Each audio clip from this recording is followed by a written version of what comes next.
it's Sarah, and welcome to the Empowered Mothers Network podcast, supporting mothers to be the best version of themselves. Welcome to episode 11, which is called Shifting into the Unknown.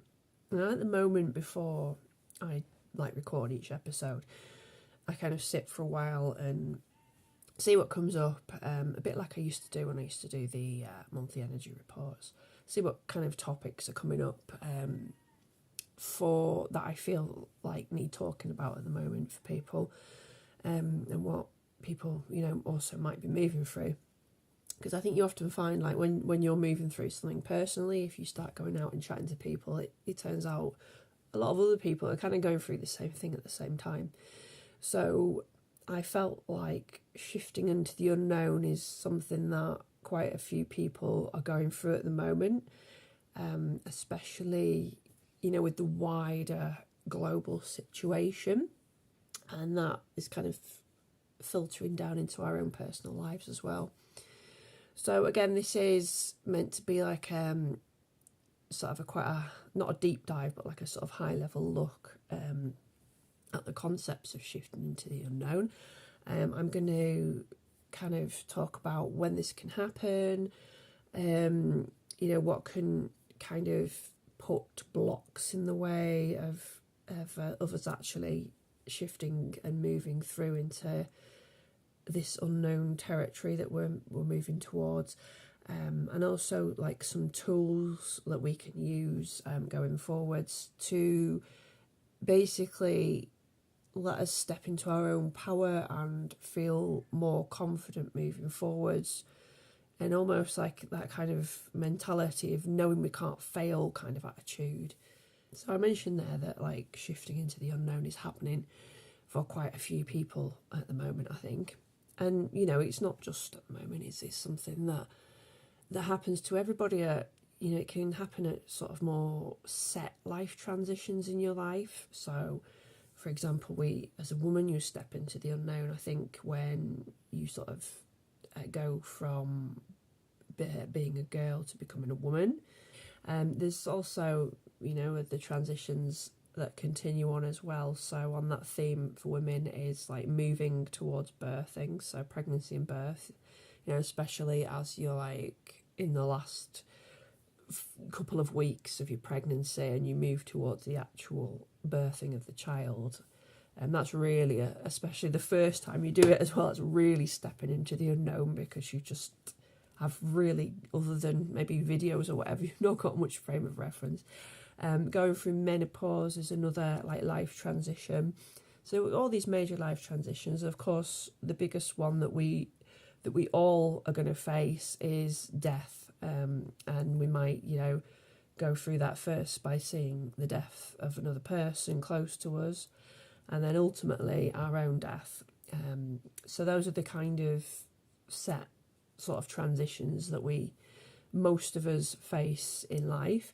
But also there can be times we have to step into the unknown that are, we can't sort of plan ahead for so much. If you're a planner, you might be very getting ready for like the birth of your baby, or moving through menopause, and reading up on everything and planning as forward as much as you can to help yourself. But there are some situations where things are completely out of the blue, and you're suddenly like really thrust into the unknown. So if your marriage ends suddenly, if you suddenly lose your job, even like a spiritual awakening can be very sudden for many people and come quite out of the blue, and also death more on like a sudden basis. So those are some examples of like stepping into the unknown throughout our lives. And as we step out and we have no idea what's going to happen next, we can't plan it through, especially if you're like somebody like me who's like very into planning, pre-planning, organised.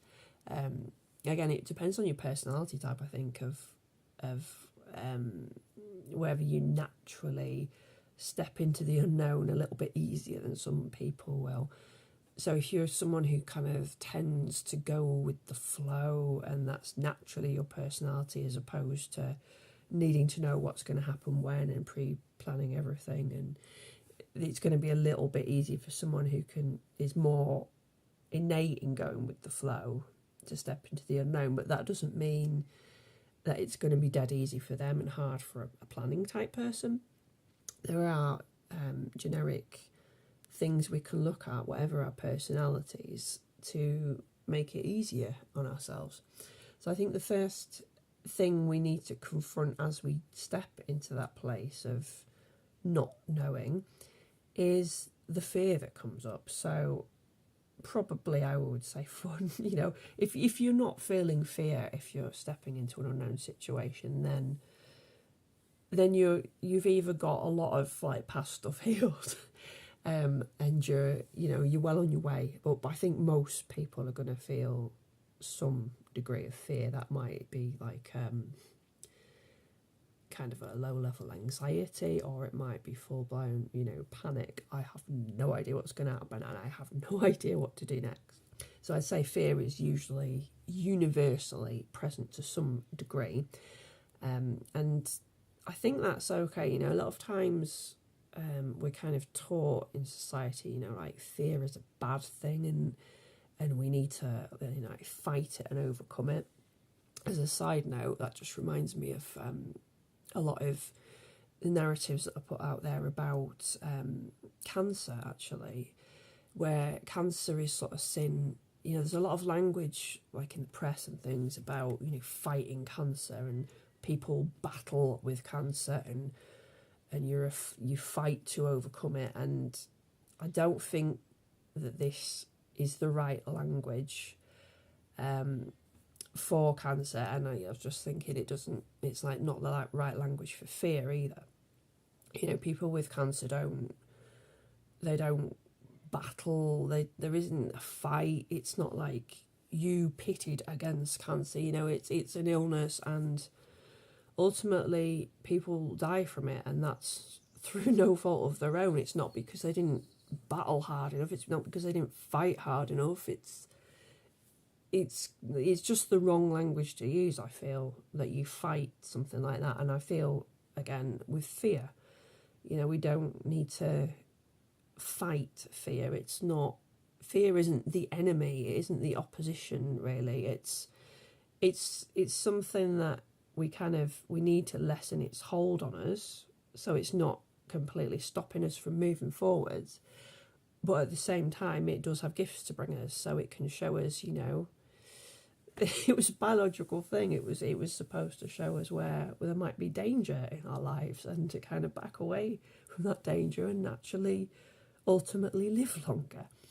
So it has its uses, and I don't think we have to eradicate it. But I think if it's stopping us from moving forwards, we need to find a way to maybe sit with it, but also lessen its hold on us, really, because it can bring up, you've got the fight, flight, or freeze response, and definitely fear can bring in that freeze response. And in terms of progress, fear can really either slow us down or completely block us. So personally, I found in dealing with fear is mainly to deal with it straight on. Don't pretend it's not there or kind of dodge around it. This reminds me of a Nine Inch Nails lyric. If people who know me know that I love Nine Inch Nails, I love Trent Reznor, and I have the Nine Inch Nails lyric for dealing with fear, which is one of my favourite songs, actually, which is "The Way Out is Through." So that is definitely something to bear in mind when dealing with any strong emotions, really, but particularly fear, that the way out is through. So, not to avoid it, not to pretend it's not there, not to stuff it down, with drink, medication, whatever, pretend it's not there, but to really sit with fear, and know that we can sit and take that energy and transmute it into something good. We can acknowledge the gifts that it does bring us. We can, like, if you've got a fear of, like, speaking in public, that fear might be saying, well, it's there because it doesn't want you to stand there and get ridiculed in front of people. So there is a reason for why that fear is there, but it might not be a valid reason. But we're dealing with fear, so we come back to probably the most useful tool for most things in life, which is presence, mindfulness, being in the present moment, and practicing that. Practicing sitting with the fear, practicing sitting and feeling whereabouts it is in the physical body. Can we feel that sensation? And I think you might not straight away, but if you keep practicing, you can often feel where it is, particularly with some, when you've got quite a strong version of, like, anxiety or fear, you can often feel it in, like, the chest area as well, with the breathing, and wherever else it might be in the body. And then just observing, especially observing the thoughts. So, when you're in fear, it will bring up certain thoughts into your head, and if you can kind of detach and observe the thoughts happening and see what they are, and then can you sort of say, oh, well, are these thoughts related from fear? Are they accurate thoughts? Are you having thoughts about yourself and your ability to do things? You can't do this, or you can't do that, or I don't want such and such an outcome to happen. So are these accurate thoughts or not accurate thoughts? You don't have to accept the thoughts as your reality. If you're observing them, you get to pick and choose which ones you take in and take in, and they become your identity and your reality. You don't have to choose or automatically just let all them thoughts in and have them become you. So presence, practicing that as well, because again, it's one of these things where you can read these concepts in a book, and you might have already heard these concepts 100 times, and it's still the practice of it. Just knowing it intellectually is the start, but it takes so much more than that to integrate it into your life. And then, so presence, practicing, observation, kind of taking this more zoomed out view, and then ultimately acceptance of where you are at right now.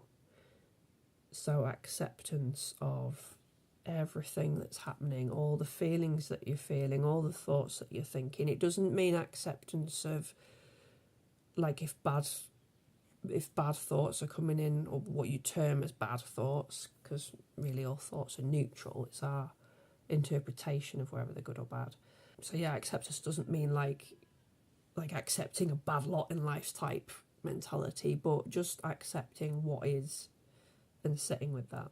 And there is, I think, in some ways, like, quite a paradox with being in the present moment and accepting life how it is right now, but at the same time there's this idea of you're a co-creator in your life, and you can then sort of choose what reality you want to move forwards into, what do you want to shift into, who do you look like, what person are you, what circumstances are you in. So there's that element of co-creating life, but also accepting where we are right now.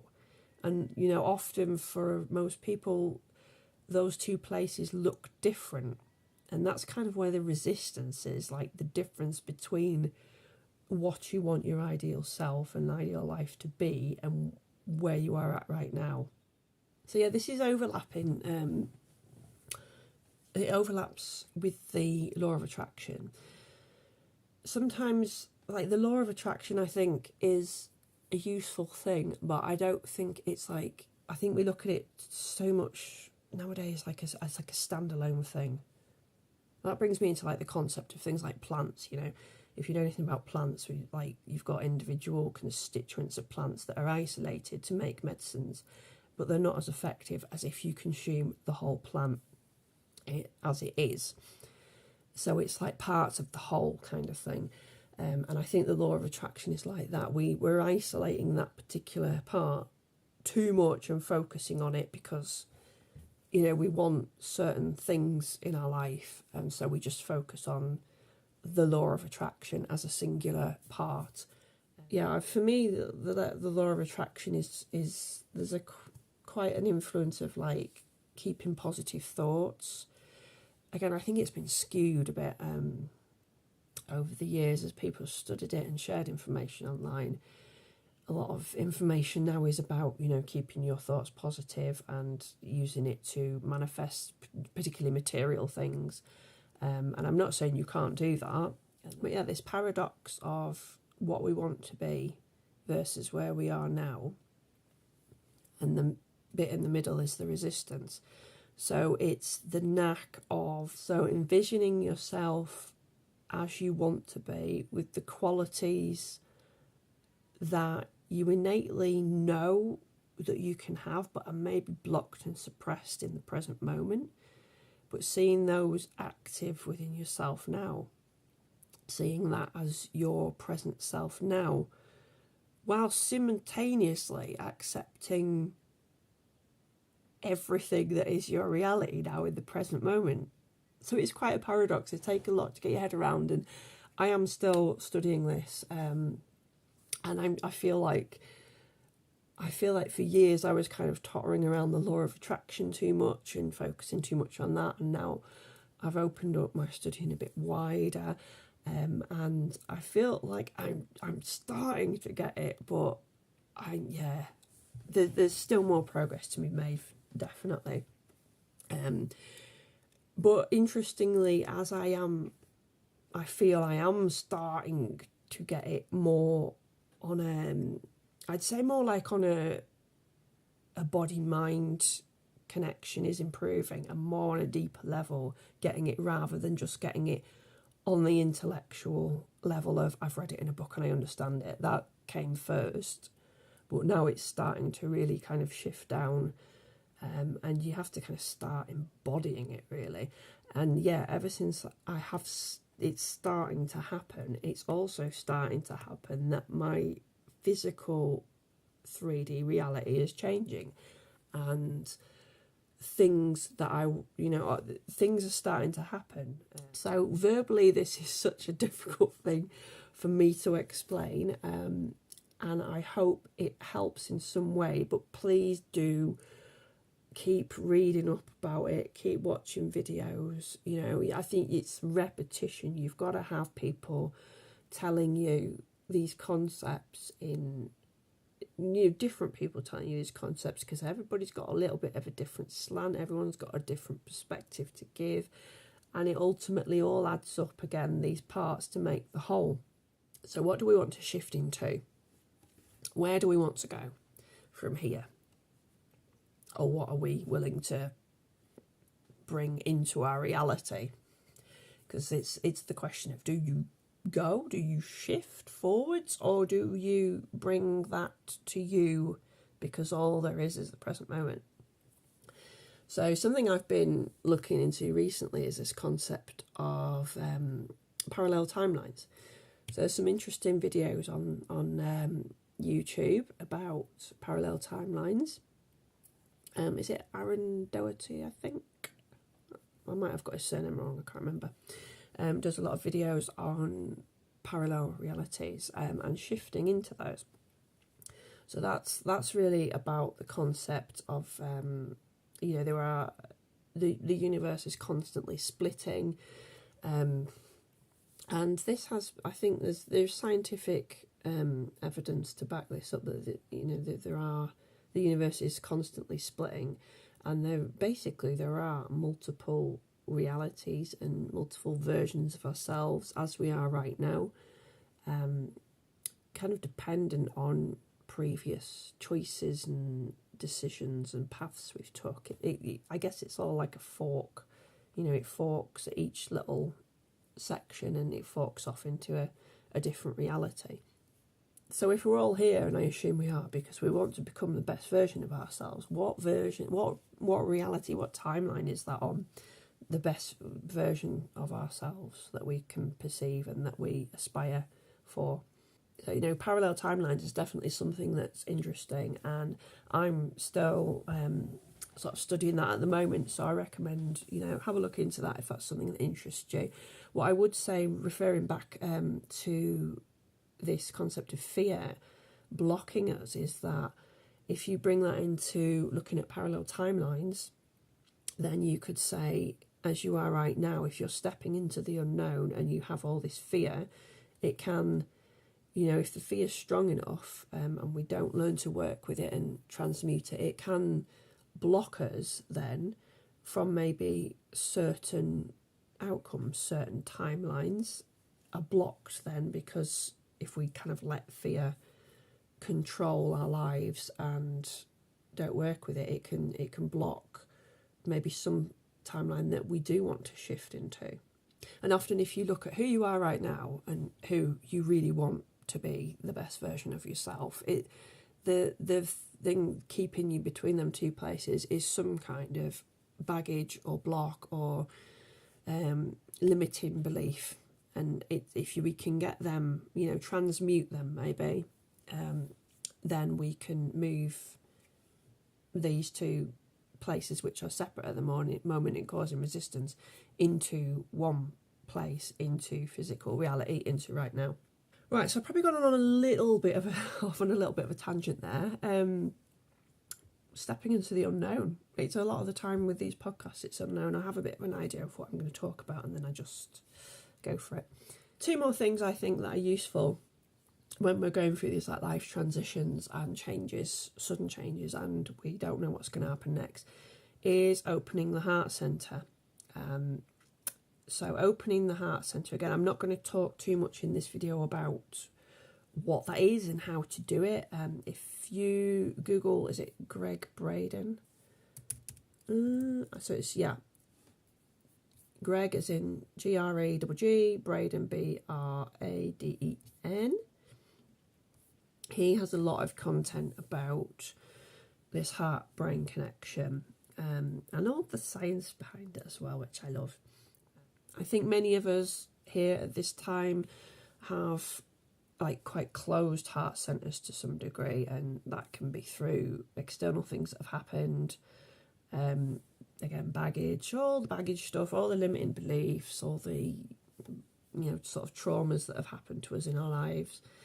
Many of us have these heart centres that are quite closed. So working on opening the heart centre and the heart-brain connection is really a useful tool, again, and I think it's another part of the puzzle, along with your law of attraction, in shifting into the best version of yourself. It's another part of that it's another piece of the jigsaw.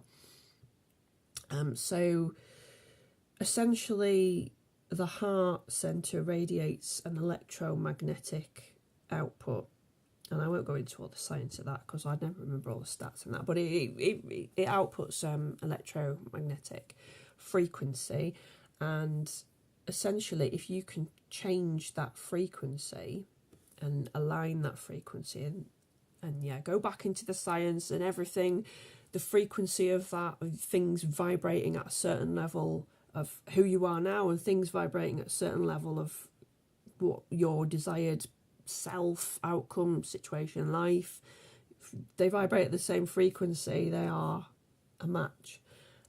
So if you can get your heart centre vibrating at the same frequency as your intended outcome, it's then in alignment, and then that can then be attracted into your physical reality. So as me, the more I kind of talk about this, the more it's like I feel too many of us, we start out from the place we are now looking for something to take us to the place we want to be. But it's not really that we move from here, the present moment, to where we want to be. We're again sort of moving, we're getting too focused on moving forwards, when really we are where we're supposed to be. We just need the tools to bring what we want into this reality now. So it's more like beckoning in, pulling it in, rather than going off and taking action and going to go and get it type energies. Right, so back to aligning the heart centre, because I'm not going off on another tangent. If we are allowing ourselves to be opening the heart centre, we allow ourselves to be more vulnerable, which again is scary and brings up fear when we're not used to doing that. Nobody particularly enjoys feeling vulnerable. It's not an enjoyable thing really, but it is very useful and necessary to allow ourselves to be vulnerable in some situations. Obviously not every situation. We've still got to have our personal boundaries and take care of ourselves. But if we can begin to allow ourselves to be vulnerable in situations where it's safe to be, to both other people and also to ourselves, so our inner critic essentially, that will allow us to start getting in this state of alignment. So as we practice being vulnerable and opening our heart centre, I think you can call it, you could call it your heart centre, you could call it intuition. There's like nuances of language there, and that begins as we work on that connection between the heart and the brain. It begins to influence the brain, so that connection could then influence you to take certain actions that maybe you haven't consciously thought, I should take that action, but you feel on like I want to call it intuitive level that you should take a certain action. Being more aware of potential opportunities that are going to shift you into the desired reality that you want to be in. And this heart-brain connection as well is also fantastic for making the practice of awareness and present become easier. So my final point of tips for stepping into the unknown, as well as all this wonderful work and viewpoints and things we can do to shift ourselves, is actually to remember the power of community. So finding people who are kind of going on a similar path to you, people who also want to be the best versions of themselves. And stepping into the unknown is a bold move, and you can do all the work, but ultimately it's so essential to also have people around you. And if we're all kind of on a similar path, we can kind of help each other and support each other. So it might, it can practically look, the concept of community, I think, is changing, and it's not, back in the day it was more based around a locality, a physical locality. And I think, I don't know, I've been having this debate of whether we can get back to certain parts of community as they were, or whether now in our world as it's changed, that's not a realistic expectation, and maybe our concepts of community and our expectations of it and how it looks need to change and alter. But having people who can help you, that might look like somebody who can perform energy healing on you to help you get back into a state of alignment. It might look like someone who could do, help you with body work, so like a yoga teacher or a massage therapist. People like coming together as a community to do a group, something like breath work groups, again, yoga groups, retreats, things like that, where like-minded people are coming together, and you then share in a certain shared group energy, and it's like the rising tide lifts all boats, and it lifts you all up together. So it can be as simple as like a support group to talk things through. So ultimately, like stepping into the void. It's another Nine Inch Nails song, Into the Void.